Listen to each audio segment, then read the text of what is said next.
Welcome back to Passionately Catholic. I have one tip for today, and this is especially for young people who are heading off to college. Maybe this is coming up in just a few weeks, a few months, heading off to college. Here's a big tip in terms of relationships. This was kind of a rule that I established by the time I really got into my sophomore year. Here's the tip. Don't date freshmen. Or if you're a freshman, don't date as a freshman. Why? Like, some people are going off to college and I remember this. I remember being in classes and stuff like that, looking around campus, and I'm like, what if my future bride is walking around here? What if she's here? I remember going on a retreat, actually, fall of my freshman year. It was a Catholic retreat. By the way, Catholic retreat's awesome. Great way to plug in to your local Newman Center, Catholic Student Center, whatever it is that's nearby on your campus. Plug in and really get to know. In a weekend, you can really start some great relationships with some people who may be friends of yours for the rest of your life, with phenomenal people. So definitely plug into those. But I remember going on a retreat in October of my freshman year, and I remember we went out to this country church, and we had this 3-day retreat out there. And the first night that we were there, we all slept in the basement of the church, like the entire team, just laid out on the floors, and we had sleeping bags and everything. Like, everybody was sleeping on the floor together. And I remember laying down, and I remember thinking to myself that first night, my future bride could be in this room right now. That's entirely possible, right? And I remember thinking this a few times when I was on campus at different events, classes, stuff like that. My future bride could be here right now. What's interesting is that she actually was. She was actually sleeping just very close to me, just a little ways down. And we didn't really hit it off. It took a few more months for us to get to know each other better, in friend groups and stuff like that, and to start having more of a relationship and getting to know each other. But she was sleeping right there. And I still remember thinking that. It's just awesome, and God's hand was involved in that process. In fact, I'll tell you this. At the end of that retreat, we took a big picture as a big group of people, and it just happened to be that I was very near the very middle of that picture, and who's right next to me but my future wife. And I had my arm around her and my arm around somebody else, and she had her arm around me, and we're smiling there at the end of the retreat. And we barely knew each other at that point, but we were right in the middle of that picture of everybody who was on that retreat. And I absolutely love that picture, because I really feel like God's hand was on our relationship really from the beginning. And God's hand is always on our relationships. But back to our thing about don't date as freshmen. I mean, consider this a little bit. Why not date as freshmen? I actually started dating as a freshman in the spring of freshman year. I think that there's a lot that freshmen experience in terms of trying to figure out, what is the plan for my life? Who am I? What's my friend group? What are my values? Okay, this is a huge transition to go from living at home, living with the parents, switching to college, having a lot of freedom, responsibilities, a lot of opportunities, a lot of fun. I loved my college years. They were absolutely awesome. But I'll tell you what, that freshman year when I was 19, I made great mistakes, serious mistakes, okay, even sinful mistakes, and even things that I still pay for in terms of my character and what that did to me and my future, okay? So it's a high-risk year, okay, but it's a high-opportunity year as well. It's a great year to really dive into studies, really develop some really great friendships. I think that great romantic relationships are really built on really great friendships, okay, disinterested friendships at first that can then grow and blossom into something more romantic, something more beautiful, and a true and lasting love that can be, husband and wife can be marital for the rest of our lives together.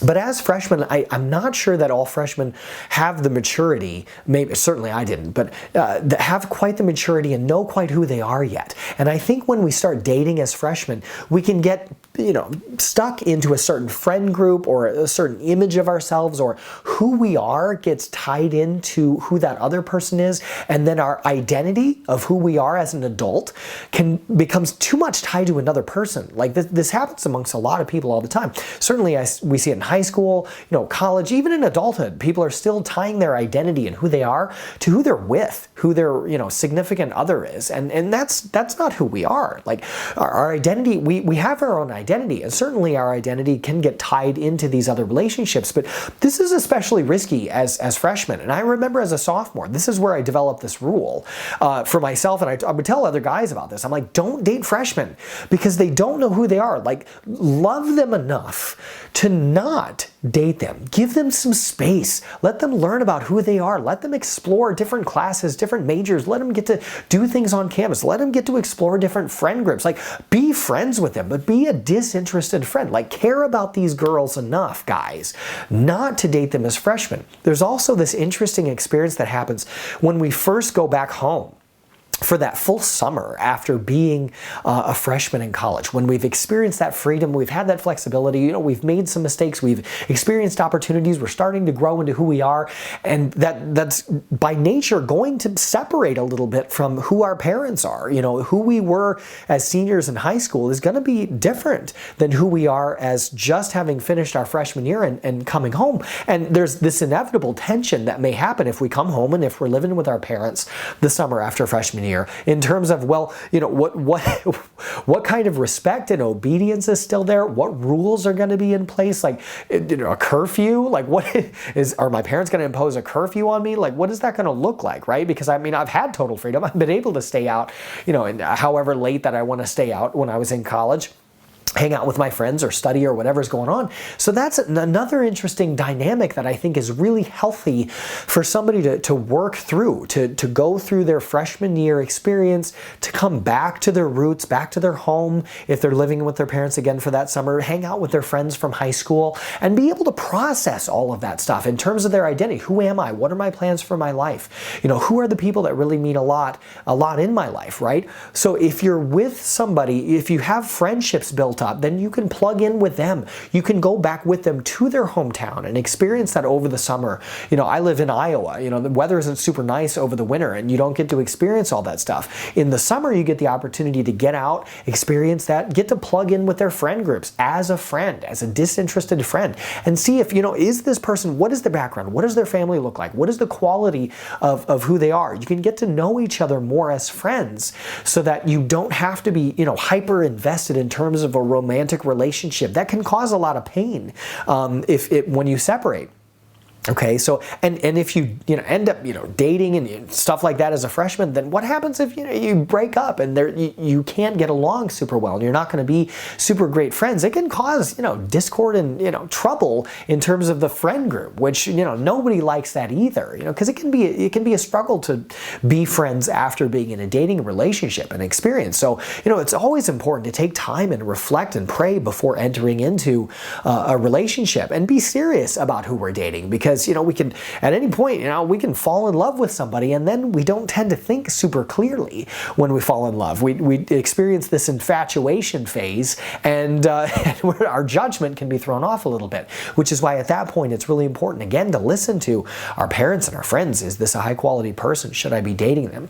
But back to the original rule that I propose is don't date freshmen and don't date as freshmen. Allow yourself or allow them that time to grow, to learn who they are, to experience all of that stuff about freshman year. And when they come back as sophomores, or when you come back as sophomores, there's a maturity that definitely takes place at that point. And it continues to go on, of course, but I think at that point, coming back to school sophomore year, the person is 19, 20 years old. They've really started to establish who they're going to be and what their values are. That really becomes an even better time to date, especially for something more seriously, like looking more forward toward marriage. And it also, if you're both freshmen at the same time, it gives you that opportunity to grow in that relationship more. Or if one of you's older, maybe is a sophomore or junior and the other one's a freshman, 1 or 2 years older, that gives you time to get to know each other in terms of your mutual friend groups and get to know each other, in a disinterested friendship type way, get to know each other's families, visit each other's hometowns, maybe just as friends, okay? And then gives you an opportunity to build on that relationship later.